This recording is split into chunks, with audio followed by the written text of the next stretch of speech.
Endowment minister కొట్టు సత్యనారాయణ గారు రకరకాలుగా టీడీపీ గురించి చాలా తప్పుడు ప్రచారాలు చేస్తున్నారని, 100 రోజులు ఈ పాలనలో ఎలాంటి సక్సెస్ లేక డైవర్ట్ పాలిటిక్స్కి వీళ్ళు తెరదీస్తున్నారని, మరి ఈ పవిత్రమైన లడ్డు మీద రాజకీయాలు చేస్తే దేవుణ్ణి అడ్డు పెట్టుకుంటే శిక్ష తప్పదని చాలా రకాలుగా మరి కామెంట్ చేస్తున్నారు. ఈరోజు వీళ్ళందరికీ కూడా కౌంటర్ ఇవ్వడానికి నేను ఇక్కడ రావటం జరిగింది. మీరు 100 రోజుల పాలన గురించి కామెంట్ చేస్తున్నారు. నేను కూడా వైసీపీ ఎమ్మెల్యేగా ఉన్నాను. మన 100 రోజుల పాలనలో జగనన్న గారు ఏం చేశారండి? ఈ యొక్క 100 రోజుల పాలనలో 3 నెలల్లో జగన్ గారు చేసింది 250 రూపాయలు పెన్షన్ పెంచడం తప్పితే చేసింది శూన్యం. ఆయన చెప్పే మాటలు కోటలు దాటుతాయి కానీ చేతలు మాత్రం గడప దాటవు. ఎప్పుడు కూడా ఒకే మాట అంటుంటారు, మనది మాటల ప్రభుత్వం కాదు చేతల ప్రభుత్వం అని. మరి మీరు చేసిందేంటి? ఈరోజు ఈ యొక్క చిట్టా ఉంది. 6 నెలల్లో మీరేం చేశారు? రాజన్న బడి అని, రైతు భరోసా అని, తర్వాత రైతు దినోత్సవం అని రకరకాల వాగ్దానాలు చేశారు. కానీ చేసింది మాత్రం శూన్యం. మీరు ఇచ్చిందల్లా పెన్షన్ 250 రూపాయలు మాత్రమే. అయితే ఈరోజు నేను గర్వంగా చెప్పగలను, చంద్రబాబు నాయుడు గారు అంటే ఎన్డీఏ ప్రభుత్వం 100 రోజుల్లో 100 పథకాలు అభివృద్ధి సంక్షేమ కార్యక్రమాలు జరిగినాయని మాత్రం నేను గట్టిగా చెప్పగలను.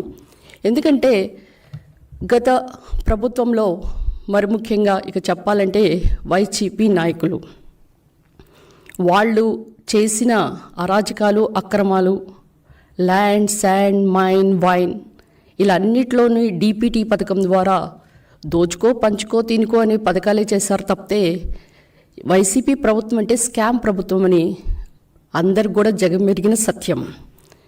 ఈరోజు మీరు చూస్తే జగన్ గారి ప్రభుత్వంలో నిత్యావసర సరుకుల రేట్లు ఎలా పెరిగినాయి, మరి విద్యుత్ కోతలు ఎలా ఉన్నాయి, విద్యుత్ ఛార్జీలు ఎలా ఉన్నాయి, ఇవన్నిటి మీద కూడా సగం మనిషి మీద నడ్డి మీద మీరు వేటు వేసి వాళ్ళందరూ కూడా కోలుకోలేని పరిస్థితి తీసుకొచ్చారు. ఇక ప్రజల ధన మన ప్రాణ ఆస్తులకి రక్షణ లేకుండా పోయింది. ఈరోజు చంద్రన్న పాలనలో ప్రజలందరూ కూడా ఎంతో సుభిక్షంగా ఉన్నారు. ఆయన పాలనలో అందరూ కూడా చల్లగా ఉన్నారు. ఈరోజు మనం ముఖ్యంగా చెప్పాలంటే ఎలాంటి విద్యుత్ కోతలు లేవు, ట్రిపుల్ డబుల్ ఛార్జెస్ విద్యుత్ ఛార్జెస్ లేవు. కనుక ఈ బాదుడు ప్రోగ్రామ్స్ కన్నీ ఫుల్ స్టాప్ పట్టింది. మీకు ఈ 100 రోజుల్లో ఎన్డీఏ ప్రభుత్వం సాధించిన కార్యక్రమాలు 100 పైన ఉన్నాయి. మొట్టమొదటిగా నేను మీకు చెప్పాల్సింది ఏంటంటే పెన్షన్. ఈరోజు అసలు హామీలు ఏం నెరవేర్చారు? మీరందరూ కూడా చెప్తున్నారు సూపర్ 6, సూపర్ 7 అసలు ఒక్క హామీ అయినా నెరవేర్చారా అని. మరి మీరందరూ కూడా కళ్ళు లేని కబోదులా అని అడుగుతున్నా. ఎందుకంటే జగన్ గారి ప్రభుత్వం ఉంటే 3000 పెన్షన్ వచ్చేది. ఈరోజు పెన్షన్ ఎంతయ్యా? 4000. దానితోడు మరి ఫస్ట్ తారీఖే ఏ సీఎం అయినా పెనుమాకలో మొట్టమొదటిగా జూలై 1న సీఎం అయిపోయి నేరుగా ఈ లబ్ధిదారులకి ఆ 4000తో పాటు 3000 అంటే ఏప్రిల్, మే, జూన్ నెలలు టోటల్గా 7000 మరి లబ్ధిదారుల చేతిలో పెట్టారా? మీరందరూ పేపర్లోనూ చూసారా? మీరందరూ ఇండియాలోనే ఉన్నారా? మీరు ఒకసారి ఆ పేపర్స్ తిరిగేయాలని చూస్తున్నా. ఎందుకంటే ఇదొక చారిత్రాత్మకమైన ఘట్టం. ఏ సీఎం కూడా నేరుగా అట్లా బటన్ నొక్కటం, బటన్ రెడ్డిలా కాకుండా మా ఎమ్మెల్యేస్ ద్వారా చెక్కులు పంపించకుండా డైరెక్ట్గా సీఎం గారే డైరెక్ట్గా పోయి మరి లబ్ధిదారులకి వాళ్ళ అకౌంట్స్లో డబ్బులు వేయటం కాకుండా చేతికే నేరుగా డబ్బులు ఇవ్వటం అనేది ఇది it's a world record. That is CBN. మరి మీరు ఇంకొకసారి చూస్తుంటే గత ప్రభుత్వంలో మరి జగన్ గారి ప్రభుత్వంలో మెగా డిఎస్సి ఎప్పుడైనా మీరు నిర్వహించారా? ఒక్క ఉద్యోగం అని ఇచ్చారా? మరి ఈరోజు మరి పెట్టిన సంతకానికి 4 సంతకాలు పెడితే రెండోది పెన్షన్తో పాటు ఈ మెగా డిఎస్సి అంటే 16,437 టీచర్స్ నియామకాలకు చర్యలు చేపట్టారు. మీరు 1996 నుంచి టిల్ డేట్ ఇప్పుడు చూసుకుంటే చంద్రబాబు నాయుడు గారు 9 మెగా డిఎస్లు నిర్వహించి ఆల్మోస్ట్ 2,32,179 టీచర్స్ పోస్టులు భర్తీ చేయడం చూసాం. ఇవన్నీ చూస్తుంటే మీకేమనిపిస్తుంది? మీరు చేయలేని పని వేరే వాళ్ళు చేస్తుంటే రాళ్ళు వేయటం, ప్రతి వాళ్ళు వచ్చి దొంగలే దొంగ దొంగ అని అరవటం, ఆ విధంగా తయారయ్యారు. ఈ విధంగా చూస్తుంటే మీరు చేసిన అరాచక పాలనలో ప్రజలందరూ విసిగిపోయి జగన్మోహన్ రెడ్డి గారి ప్రభుత్వం అంటే స్కామ్ ప్రభుత్వం అనే మాదిరిగా ముద్రపడిపోయింది. ఇక మీరు చేసినది ఏంటండి? మీరు అధికారంలో వచ్చిన తర్వాత మొట్టమొదటిగా చేసిన చర్య ఏంటి? ఎక్కడైనా కట్టడాలు చేశారా? కూల్చడమే ప్రతిపాదికంగా ప్రజా వేదికను కూల్చారు.